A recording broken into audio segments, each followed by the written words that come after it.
Yo, what's going on, guys? Welcome back to a brand new video on the channel here today. Hopefully guys day is going all well. Quickly before we get into this Q&A, I have a few things I do want to say.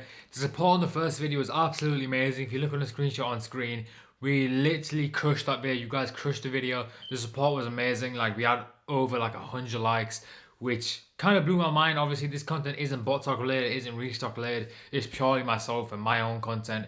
So the fact that it hit 1,000 views completely blows my mind. I'm very curious to see how this video does. Obviously, I appreciate any type of support, whether it's big or small. However, I quickly want to talk about a few things before getting today's video. I want you guys to go onto my page right now. So you're on the page right now, you're watching the video.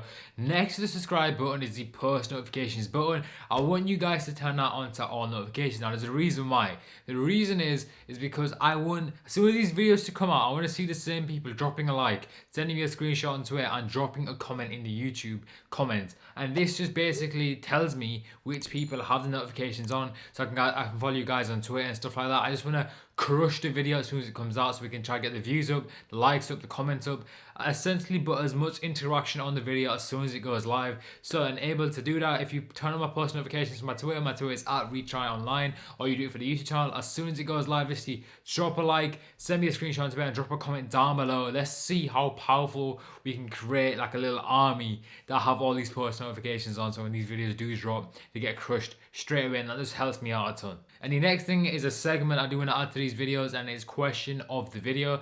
Question of the video is a segment I'm bringing in where I ask you guys a question. You guys can let me know down below in the comments, and also you guys can comment more than once on the video. I know I told you to comment at the beginning saying first, or I just saw the video, or something like that. You can comment more than once. You can reply to the tweet where I publish this video on Twitter more than once. So essentially the question for today's video is, how are you guys finding working at home? This is only for a selective amount of audience. I know some key essential workers still have to go to work. I know a lot of people and their schools haven't been shut yet, which is like insane to me, but also some of your workplaces are saying you can still come in. But for the people that are working at home, whether you're pursuing your education or you're literally working at home for your job, how are you finding it so far? Personally, for me, I find it really convenient. I managed to finish all my work today, and it is just Monday at the time of recording this video, so it's really convenient for me. It's giving me a lot more free time and a lot more productivity with my content.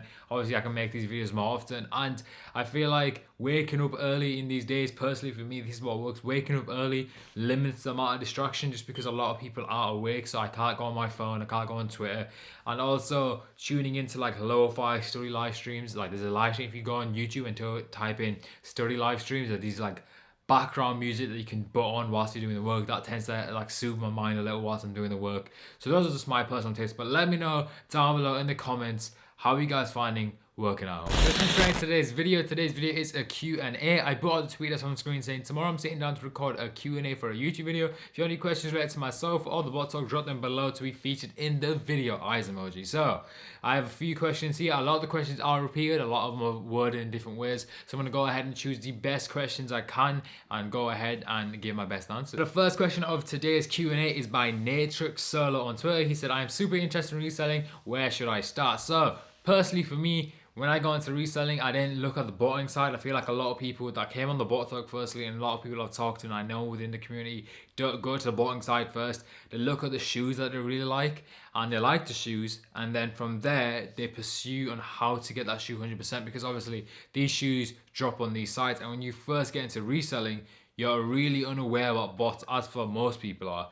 And then once you identify the drop that can make you the money, you kind of go ahead and go down the rabbit hole of saying like, how can I guarantee myself these pairs? And you get introduced to bots, then you join the botting community, then you figure out which bots are the best. So it's kind of like a rabbit hole that everyone goes down through eventually. I feel like whether that's through Reddit, Twitter, YouTube, and there's loads of YouTube content out there about bots right now, about how to get these irons and how to get these shoes, compared to like 2 years ago or 3 years ago, 4 years ago. So I feel like it's a lot more easier now, but you need to go down your own experience and find these bots and finding what works for you.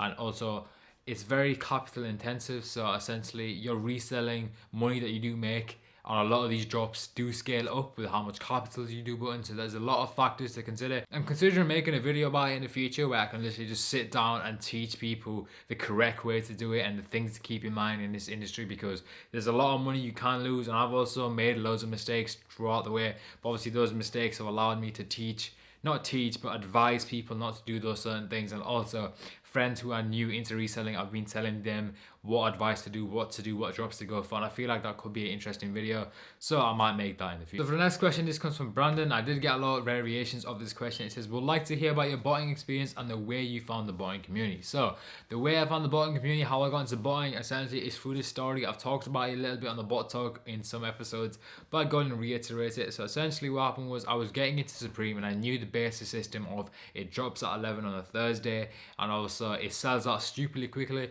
I've seen people go for manually, but a lot of people that were talking about bots, and I was in a free bot marketplace. I think it was called like I can't remember the name. But the key part of this story is that Jack from Adept was within the marketplace, and Adept was going to do their drop, their first ever public drop. They were in like a beta phase, and they were going to drop some keys. And basically I took a huge risk here because I asked one of the owners saying, yo, is this bot good? And he said yeah. Now the problem is, that is fair enough. Like, obviously, I'm pretty sure the owner was friends with Jack, and he said, yeah, it's good. So he was trying to encourage people to go for a drop. That's fair enough. But in this day and age, and how the botting community is, you do need to do a lot more research. I was very, very unwise, and I didn't have a lot of knowledge. Kind of took a gamble. It worked out. I got Adept, went for the first week on Madonna teas, was unsuccessful. However, that's kind of gave me my introduction to the botting community, made me realize like who the biggest in the community are, what are the best bots, and kind of gave me an idea of how big this market is, how much money you can make. The next question is, how do you feel about the bottling game as a whole? Now there's so many bots and there's still new ones coming. What do you think the future one will be like? So my personal opinion about the bottling game is that it has advanced quite a lot.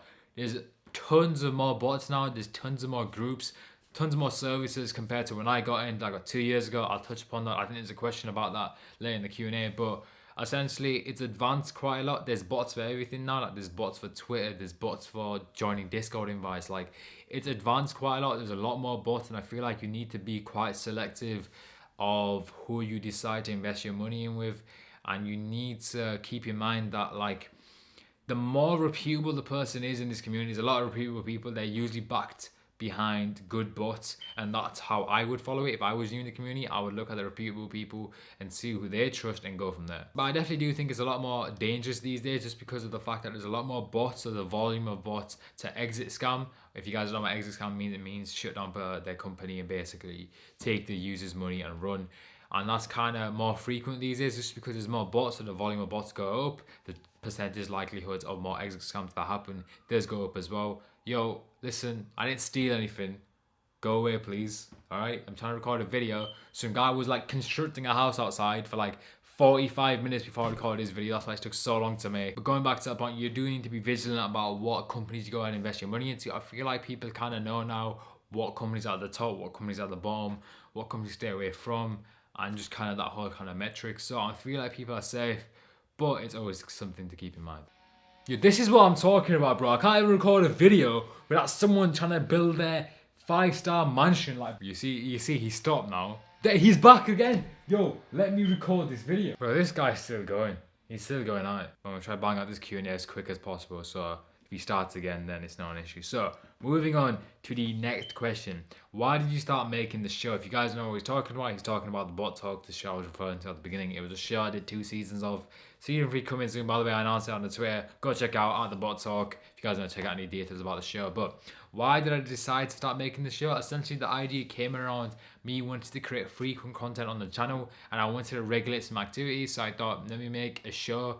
And keep in mind, I did not expect to do these restocks. I did not expect to make these connections in the community. It was just a way to regulate activity on my YouTube channel, because at the time I had like under 1,000 subscribers. So I was trying to make that push, but obviously it acted as a catalyst, and it just blew way out of my expectations, which I'm very grateful for. And it just created multiple ways to like obviously making money. That was one of the big ways, and also making a huge center point of connections, and also giving the public access to all this knowledge from big ups in the community, where they could literally just sit down for an hour and we can create these huge events from. And overall, it was a good experience. This question comes in from Just Mo. He says, at what age did you get into botting? I got to botting at 15. I feel like there is a lot more younger botters in the community. Personally, I got into botting at 15.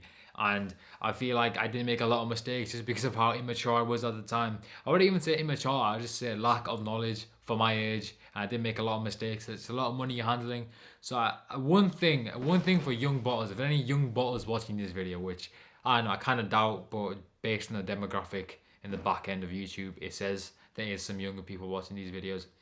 I would just say take your time, all right? When you're on Twitter, like I will give you the best advice. When you're on Twitter and you're seeing these big people with loads of capital getting all these pairs and selling them, don't get influenced to do that. I feel like you should take your time, and you should take your time to learn sources. You should take your time to make connections in real life to sell these pairs. Like trust me, like me having a conversation with one guy in a gym or one guy outside a store can create a network of connections. You need to take your time with it. Obviously you guys can ignore my advice, but personally this is what's worked for me.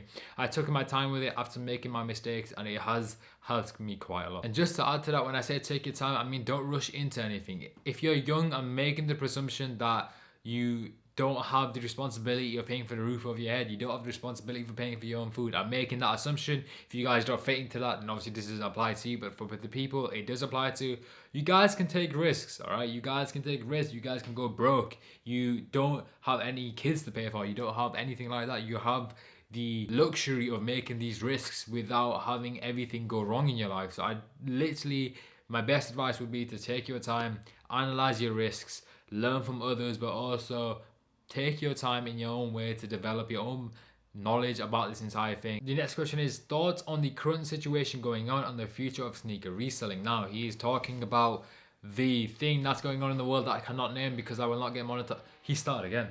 So when he refers to current situation, he's talking about everything that's going on around in the world right now. I actually can't say the phrase, otherwise this video will be demonetized and then it won't get as many views. So I'm not gonna say it, but you guys know what I'm talking about. But I actually feel like I want to make an entire video about it. I feel like I have a lot of thoughts on it. I feel like I'm well educated on it. Maybe you guys have information I don't. Obviously, I'm in the UK right now, so my experience does differ to everyone else. I know Italy is going through some rough stuff right now, so I feel like my experience and telling my thoughts on it will be different, and I'd love to hear about your thoughts as well. So I think I might make a video on that. And in terms of the future of reselling, I don't think any of us should be worried. All the stock goes online now. Obviously, all these stores are closed on 1-1 social gatherings, and also I feel like they're gonna re-release all stock from all the releases that they have in the warehouses just because it didn't sell out, and I feel like that is the best way, and also that benefits us because all releases also tend to have more resale value, so obviously we can take advantage of that and go ahead and make more money for ourselves. Another question coming in from the same person: how and where did you get the idea to create the bot talk? So this is quite interesting because I feel like a lot of people thought I copied like a podcast and made my own. I had literally never ever listened to a single podcast before making the bot talk. When I started making the bot talk, when I got like 3 episodes in, literally every day I started listening to podcasts, learn how to make it better, learn how to expand on the questions, learn how to conversate better. And I feel like that helps my ability to be a podcaster a lot more better. And I literally every day I'm listening to a podcast, and I'm traveling and listening to a podcast. I go through different types of genres of podcasts. I go from like in real life stuff to like social media people that have podcasts, and I go from like economic podcasts. Like I literally go through loads of types just to learn how to be a better podcaster. Obviously I'm going on a little break now from podcasting, but it was a major element of my life, and my skills only grew from the beginning to the end. And also I'm not trying to say I'm an experienced podcaster, but if you guys are into that entire thing, I definitely feel like listening to loads of other examples does help you. I said podcast quite a lot in that last answer, I'm not gonna lie. This question comes in from Josh. He says, who is your favourite guest? He's referring to the bot talk once again. Not gonna lie, I don't have a favourite guest. I feel like a lot of the episodes are unique in certain reasons. I'll give you an example, like Hayden's episode that I recently did. His episode was the first episode I kind of brought down the whole bot talk host wall and kind of went really personal, so that episode is one of my favorites. And also one of my favorites is with Neil, the finale. For obvious reasons, it did the best. It was amazing. I like talking to him.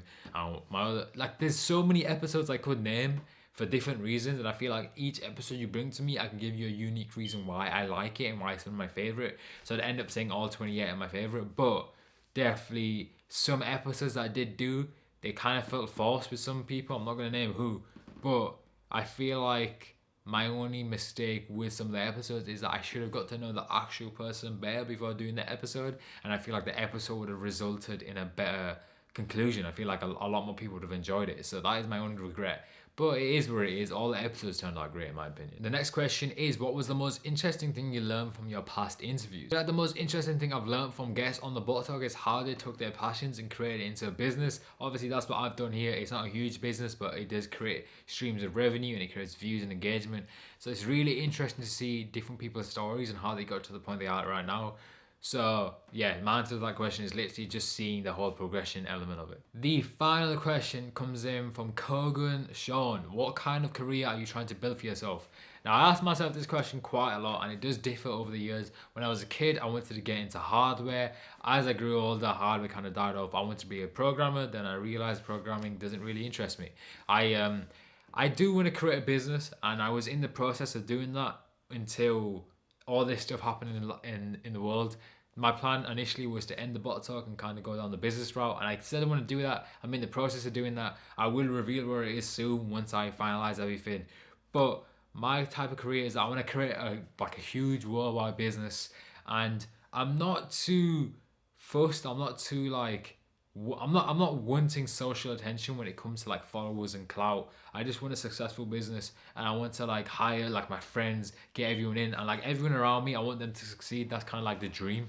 I want everyone around me to succeed. I want everyone around me in my circle to like to be happy and like have what they want in life. Because you only live once, and this life is like very limited in terms of the time, and like the time really goes quick. So I feel like personally for me, I just want to try to do the best I can. I want to be about peak performance and just try everyone in my circle. I just want to facilitate their success or facilitate their lives to make sure they're good, they're secure, they don't have any problems, and that's kind of the aim. But we'll see if that happens. We'll see if I come back to this video 10 years from now, and we'll see if I've done that. We'll see if I've succeeded in that. Hopefully I have, and I'm very, very confident that if I just put my mind to it, I can definitely do it. And yeah, that answer kind of got deep, I didn't mean for it to get that deep, but that's a good way to end off today's Q&A. So that concludes today's Q&A, guys. If you guys did enjoy it, please drop a like. If you guys are new, consider subscribing. I do this content on a weekly basis. I think the schedule is going to be upload a video, miss a day, upload a video. That is the current basis I'm going on, and this is the current basis I do like doing. So we're going to continue doing that. However, one last thing I do want to reiterate, the post notifications. If you guys want to turn those on, and as soon as the video goes live on my Twitter, I literally tweet out as well. Just destroy the video. Send me a screenshot, like, subscribe, drop a like on the video, drop a comment. Let's see how much interaction we can get around these videos as soon as they go live. I'm going to catch you guys next time. Peace out.